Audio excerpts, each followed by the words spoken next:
grand Entretien. entretien. Bonjour, on se retrouve aujourd'hui pour préparer un colloque sur les forces morales, dont vous êtes l'une des spécialistes par rapport aux questions ukrainiennes. Avant de commencer l'entretien, est-ce que vous pourriez vous présenter pour nos téléspectateurs et auditeurs ?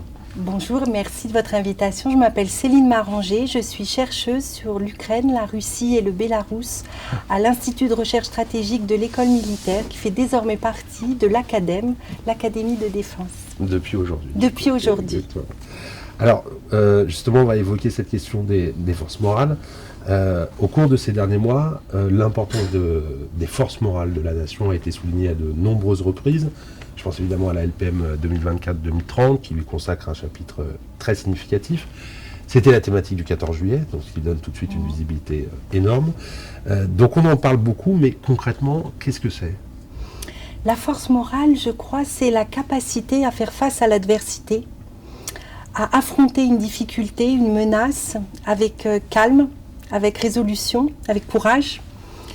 C'est aussi la capacité à tenir dans la durée et je crois, dans ces situations difficiles, à rester fidèle à ses valeurs, ce qui n'est pas toujours facile. Et je pense que ce qui vaut pour une personne, ça vaut aussi pour un pays. Et face à l'accumulation des menaces qu'on observe aujourd'hui et dont on va parler, la question, en fait, elle se pose. Est-ce que en France, on serait capable de réagir collectivement dans l'unité face à une menace extrême, à se lever comme un seul homme, comme les Ukrainiens l'ont fait en fait. Et il me semble que les armées sont bien placées pour engager cette réflexion sur les forces morales, parce que si les choses devaient vraiment tourner mal et que la France était engagée dans une guerre de haute intensité par exemple, l'armée aurait besoin, nos forces armées auraient besoin du soutien de la nation. C'est important en fait pour tenir, pour être efficace. Et je pense que c'est aussi, il y a une autre raison en fait qui fait que les armées sont bien placées pour engager cette réflexion. C'est qu'en fait, le terme de force morale, ça désigne quelque part les qualités, les vertus qui sont cultivées dans les armées, parce qu'elles sont nécessaires dans le combat, elles sont nécessaires pour gagner les guerres. Et je pense en particulier à la solidarité, la confiance, le courage bien sûr, le sens du service, le dépassement de soi, le don de soi. Et c'est ça finalement la force morale, c'est d'une certaine manière. Et je pense, voilà, donc dans les armées c'est assez présent. Et peut-être que les armées ont un rôle à jouer de ce point de vue en ce moment pour essayer d'instiller cet esprit dans l'ensemble de la population. La notion de force morale, c'est lié à l'évolution de la menace. Et justement, aujourd'hui, à quel type de menace les forces morales de la nation française sont supposées répondre ? D'abord, ce que je voudrais dire, c'est que je pense qu'on fait face à un niveau de menace et de tension qui est inégalé depuis au moins la crise des euromissiles. Donc depuis au moins le début des années 80. On est face à une accumulation de menaces, mais ces menaces, en plus, elles s'agrègent les unes aux autres. Donc, à mon avis, il y a au moins 3 types de menaces. D'abord, la première, la plus évidente, surtout quand on travaille avec les armées, c'est la menace d'un retour à la guerre, tout simplement. À une guerre, à un engagement majeur de haute intensité, pour reprendre le jargon militaire. Et c'est vrai qu'il y a un ensemble de raisons qui conduisent à penser qu'aujourd'hui, on doit se préparer. D'abord, il y a le fait que la guerre de conquête et d'agression lancée par la Russie contre l'Ukraine il y a 1 an et demi. La guerre en Ukraine est une guerre de très haute intensité qui a déjà fait plus de 200 000 morts de part et d'autre. Il y a près de 60 000 amputés en Ukraine. Les destructions sont absolument colossales. Donc tout ça doit nous alerter. Par ailleurs, la Russie, elle est en train de s'installer dans une guerre de long terme en fait, dans un conflit. Elle est dans la perspective d'un conflit de longue haleine en Ukraine. Elle consacre désormais 6% de son PIB aux dépenses de défense. Et elle s'est installée dans une confrontation durable et permanente avec les pays occidentaux. Et en plus de tout ça, on a une multiplication des foyers de tension et des guerres. On a, en un mois, on a eu la guerre au Haut-Karabakh et maintenant la guerre en Israël et à Gaza. Voilà, donc il y a ça. Et puis on a, comme je vous le disais aussi, une multiplication des foyers de tension un peu partout dans le monde, au Maghreb, en Afrique subsaharienne, dans la Corne de l'Afrique, dans les Balkans, en Asie du Nord-Est, en mer de Chine du Sud et bien sûr dans le détroit de Taïwan. Donc ça fait beaucoup de foyers de tension en fait et il faut pouvoir s'y préparer. La deuxième menace qui est très importante, c'est la menace terroriste. Elle n'a pas disparu en France. Je veux dire, il y a deux enseignants qui ont été assassinés ces dernières années dans l'exercice de leurs fonctions. Et il y a une troisième type de menace, pardon, je suis un petit peu longue, mais ce troisième type de menace, il est aussi très important. Ce sont les menaces de type informationnel et hybride. Il y a des puissances extérieures qui aujourd'hui essayent de manipuler l'information pour déstabiliser nos sociétés, ou en tout cas pour attiser les dissensions dans nos sociétés et pour mettre à mal en fait notre cohésion nationale. Et ils ont une intention qui est tout à fait délibérée, assumée même je dirais. Avec la révolution numérique, ces menaces informationnelles, elles prennent une autre ampleur. Il y a toujours eu de la propagande. Mais c'est vrai que la révolution numérique, tous les effets d'amplification, de manipulation font que cette menace, elle met en danger, je dirais même presque la pérennité de la démocratie quelque part. Et vous avez aussi des actions de déstabilisation orchestrées par exemple dans les pays d'Afrique subsaharienne pour mettre à mal l'image de la France, voire pour déstabiliser pour créer de l'insécurité dans ces pays, provoquer de nouvelles vagues migratoires et quelque part aussi, par ce truchement-là, faire monter l'extrême droite en Europe. Donc, vous voyez, l'accumulation de ces différentes menaces rend la situation assez explosive à mon avis. D'ailleurs, on voit que ce ne sont pas que des menaces militaires, il y a des menaces militaires, mais il y a des menaces hybrides. Oui. Est-ce que c'est pour ça? Parce que tout au long de notre histoire, les grands chefs militaires ont toujours souligné l'importance des forces morales, les plus prestigieux d'entre eux, Napoléon, De Gaulle par exemple, mais de façon beaucoup plus large. Mais c'est vrai que c'était la plupart du temps pour parler des forces morales de l'armée, de la façon dont l'armée allait appréhender un conflit, allait rentrer dans un conflit. Qu'est-ce qui aujourd'hui justifie qu'on étende cette question des forces morales à l'ensemble de la population, alors que précisément notre modèle d'armée repose sur une armée professionnelle? Alors d'abord, je ne suis pas tout à fait d'accord avec votre première assertion. Il me semble quand même que les grands chefs militaires, ceux à qui on pense spontanément, n'étaient pas seulement des meneurs d'hommes. C'était aussi des hommes qui étaient capables de s'élever au-dessus des contingences pour proposer un cap, pour définir une ligne morale aussi souvent, et qui étaient capables, dans ces moments extrêmement difficiles, quand on avait l'impression que tout était perdu, de parler à l'ensemble de la population et de redonner espoir à l'ensemble de la population. Et si on pense aux guerres totales que la France a connues, et notamment par exemple à la Première Guerre mondiale, il est évident, à cette époque, il y avait des millions d'hommes sous les drapeaux dans les tranchées. Il fallait que l'arrière puisse continuer à fonctionner. Donc les chefs militaires devaient aussi convaincre l'arrière, les femmes, les personnes âgées, de continuer à s'engager et de porter l'effort de guerre. Donc si vous voulez, pour moi, ces grands chefs militaires, je crois qu'ils sont aussi, ils incarnent d'une certaine manière l'union nationale. L'union sacrée, ce qu'on a appelé l'union sacrée. Cette union sacrée, comme l'a rappelé, comme le montre vraiment de manière très explicite la guerre en Ukraine, cette union sacrée, elle ne se décrète pas, mais elle ne s'improvise pas non plus. Il faut la travailler en amont.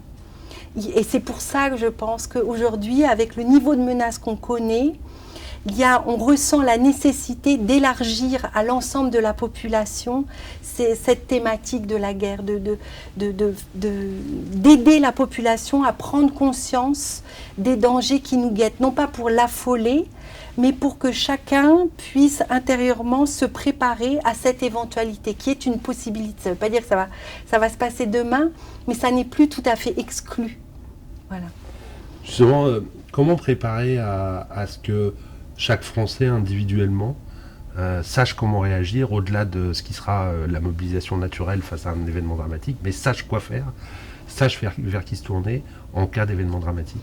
Je pense qu'un des objectifs actuels des forces armées, c'est de développer la réserve opérationnelle, mais aussi la réserve citoyenne, et de renforcer de cette manière le lien armée-nation, c'est-à-dire de faire en sorte qu'il y ait davantage que les personnes qui se sentent, qui sont intéressées par un rapprochement avec les forces armées, elles trouvent à s'occuper et qu'elles aient une familiarité plus grande avec les forces armées.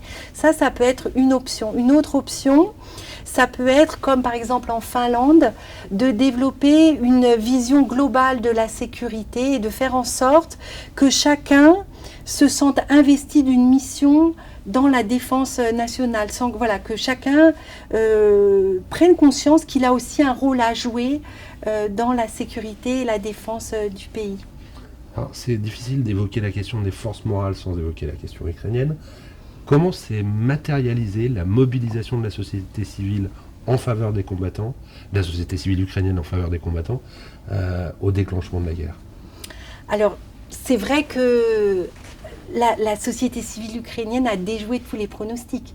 C'est-à-dire que la mobilisation et la réaction a surpris tout le monde, les Ukrainiens eux-mêmes. C'est-à-dire que je connais des personnes qui sont investies de très longue date dans la société civile en Ukraine qui m'ont dit avoir été fiers et surpris en même temps de voir comment la société ukrainienne s'était levée comme un seul homme et avait décidé là vraiment collectivement de résister. Je pense que la chose importante, c'est de comprendre que cette guerre, pour comprendre en fait leur réaction en février 2022, il faut se rappeler que cette guerre a commencé en 2014. Et qu'en 2014, en fait, la guerre dans le Donbass, elle commence au lendemain de l'annexion de la Crimée, après une mobilisation sociale tout à fait exceptionnelle déjà. C'est-à-dire que la jeunesse, surtout la jeunesse, mais la société ukrainienne dans son ensemble a tenu la place Maïdan pendant près de 3 mois parce qu'il refusait la décision du président Yanukovych de se rapprocher de la Russie et de renoncer à la perspective du partenariat oriental, la perspective de s'arrimer à l'Europe. Et donc il y avait déjà cette première mobilisation. Quand la guerre dans le Donbass a commencé, l'armée ukrainienne n'était pas du tout prête en fait à faire face à ce défi. Et ce sont des volontaires, et notamment des volontaires qui s'étaient investis dans ce mouvement citoyen auparavant, qui ont rejoint le Donbass. Et ces volontaires, évidemment, n'étaient pas, et les forces armées non plus d'ailleurs, n'étaient pas suffisamment bien équipés. Et donc vous avez des associations de la société civile qui se sont créées à ce moment-là pour venir en aide aux forces armées, aux combattants, pour équiper les combattants de gilets pare-balles, de casques et même d'armes en fait. Donc entre 2014 et 2022, en fait beaucoup d'Ukrainiens, même ceux qui ne servaient pas nécessairement dans les forces armées, avaient un engagement civique, soit directement au bénéfice de l'armée, soit et des combattants, soit pour aider les réfugiés de guerre, les déplacés, pour aider aussi les blessés de guerre. Et donc, si vous voulez, la société ukrainienne, elle était prête à s'engager en février 2022. Et ce qui me semble, et ça se poursuit jusqu'à aujourd'hui, je veux dire, le niveau d'implication de la société dans l'effort de guerre force l'admiration en Ukraine. C'est ce qui permet, c'est ce qui leur permet de tenir, et c'est ce qui, je pense, oblige aussi les combattants sur le front, ils savent qu'ils sont soutenus à l'arrière, ils tiennent pour eux d'une certaine manière. Et la dernière chose que je voudrais dire à ce sujet qui me semble très importante, c'est que les services de renseignement russes ont fait plusieurs erreurs d'appréciation assez magistrales en amont du conflit. Et je pense que l'erreur la plus patente, ça a été de croire en la passivité, de supposer la passivité des Ukrainiens. Et ils ont cru ça parce qu'en fait, ils assimilent la société ukrainienne à la société russe, qui a été complètement atomisée depuis 10 à 15 ans par une répression permanente et par la nécessité pour beaucoup de Russes qui étaient engagés dans la société civile de prendre la voie de l'exil. Pour les autres, pour les plus chanceux, les autres ont, pour certains, été emprisonnés. Et donc, en fait, ces services de renseignement russes n'ont pas vu que la société ukrainienne avait vraiment évolué depuis 30 ans. Et ils ont cru à sa passivité, alors que la plupart des chercheurs spécialistes de l'Ukraine savaient et étaient intimement persuadés que les Ukrainiens ne se laisseraient pas faire, en fait, qu'ils défendraient bec et ongle leur liberté et qu'ils réagiraient. C'était de l'ordre de l'évidence, avec l'énergie du désespoir, mais qu'ils allaient résister à cette agression. Cette question des forces morales, on l'entend bien dans un moment effectivement d'une nation qui doit faire face à un événement dramatique et qui se mobilise d'un seul coup. Et puis après, il y a la question de savoir durer, de la résilience dans la durée, surtout dans un conflit de haute intensité, avec tout ce que ça implique de violence, de traumatisme, de violence physique, de violence morale. Justement, comment, particulièrement en Ukraine, vous l'avez rappelé, il y a quand même 200 000 morts de part et d'autre. Voilà. Comment vous pourriez qualifier aujourd'hui l'état des forces morales ukrainiennes face à un conflit qui dure et un conflit de haute intensité qui dure dans la même violence, oui. En fait? Je pense que l'état des forces morales, il est inentamé. Mais en même temps, je vous dis ça, je m'explique. C'est-à-dire que d'un côté, je ne vais pas nier le fait que la fatigue est grande, les traumatismes sont énormes, les destructions, comme je l'ai dit, sont colossales, les pertes humaines, les crimes de guerre, enfin tout ça, évidemment, s'accumule. Et le traumatisme qui est en train de vivre la société ukrainienne est très important et causera des dommages irréversibles. Pour autant, et j'étais en Ukraine pendant 10 jours au début du mois de septembre, donc je peux en témoigner vraiment précisément. La résolution au combat, elle me semble pleine et entière. C'est-à-dire que les Ukrainiens reconnaissent qu'ils sont heurtés, fatigués, ébranlés par la guerre. Pour autant, ils disent tous qu'ils n'ont pas d'autre choix que de continuer à résister. Parce que cette guerre est pour eux existentielle, parce qu'ils comprennent en fait qu'il en va de la survie de leur État, de leur avenir aussi, et de leur liberté. Et c'est quelque chose qu'on a peut-être des difficultés à s'imaginer ici, mais pour l'instant, en tout cas, de mon point de vue, ils ne sont pas du tout prêts à renoncer. C'est pas pour autant qu'il n'y a pas des difficultés. Je pense que la difficulté, elle se posera en particulier à moyen terme, parce que la Russie, elle est vraiment dans une stratégie de destruction totale jusqu'à épuisement de l'adversaire. Et que cette stratégie de destruction, elle s'inscrit dans la durée. Elle ne vise pas seulement à détruire les forces armées ukrainiennes, mais l'intégralité du système adverse, comme dans la doctrine soviétique. Et si vous voulez, ça se décline en 2 temps. Ça veut dire qu'ils recherchent l'attrition des combattants sur le front, et les ressources humaines ne sont pas inépuisables. Et ils utilisent comme chair à canon des prisonniers sortis de prison. Enfin voilà, ils ont eux plus de ressources humaines de ce point de vue-là, mais ils cherchent aussi l'effondrement psychique et physique de la population en frappant en permanence les arrières, à travers la destruction méthodique, par exemple, des infrastructures critiques, de tout l'appareil de production, à travers aussi, et ça j'insiste là-dessus, la négation de l'identité même ukrainienne, de l'existence même de la nation ukrainienne. Et je pense aussi, ils cherchent la destruction de la société ukrainienne à travers les crimes de guerre. Voilà, ce qui s'est passé à Boutcha, c'est destiné à non seulement à terroriser la population sur le sur le moment, mais aussi à détruire la cohésion sociale petit à petit. Merci beaucoup. Je vous en prie.